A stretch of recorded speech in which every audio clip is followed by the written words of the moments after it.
NGO partners. So இன்றைய டியூட்டோரியலை நாங்கள் உங்களுக்கு உங்க வெப்சைட்ல அபவுட் அஸ் செஷன்ல என்ன எழுத வேண்டும்னு சொல்லிக் கொடுக்க போறோம்.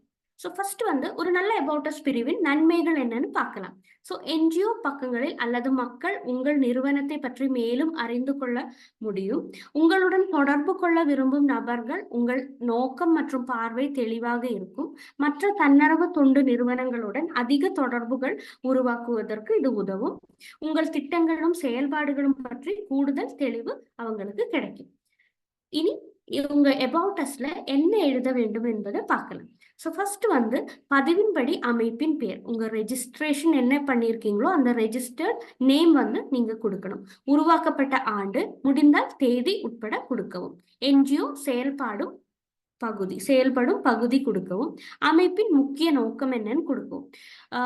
என்ஜிஓ நிகழ்ச்சி ஒரு சுருக்கமான ரீதியில ஒரு சின்ன விளக்கம் கொடுக்கணும். என்னென்ன ஏரியால என்னென்ன இது நீங்க செயல்படுறீங்க, என்னென்ன நிகழ்ச்சிகள் நீங்க பண்றீங்கன்னு ஒரு சின்னதாக நீங்க கொடுப்போம். ஸோ இதுதான் ஒரு அபவுட் அஸ்ல மொத்தமா நீங்க கொடுக்க வேண்டியது.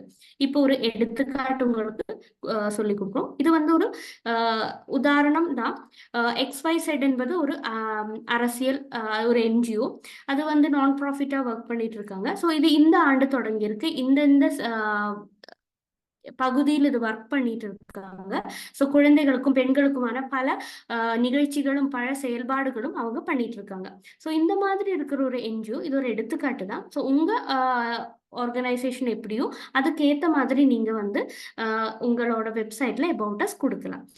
ஸோ எப்படின்னா நோக்கங்கள் மற்றும் குறிக்கோள்கள் அப்படின்னு போட்டு பெண்கள் மற்றும் குழந்தைகளின் மேம்பாட்டுக்காக சமூக வேலை செய்யும். அந்த மாதிரி என்னென்ன சேவைகள் செய்றீங்க, என்னென்ன செயல்பாடுகள் செய்றீங்க, என்னென்ன நிகழ்ச்சிகள் நீங்க பண்றீங்கன்னு இதுல விரிவா கொடுத்த மாதிரி நீங்க கொடுக்கலாம். ஸோ இதுதான் ஒரு அபவுட் அஸ்ல தேவையான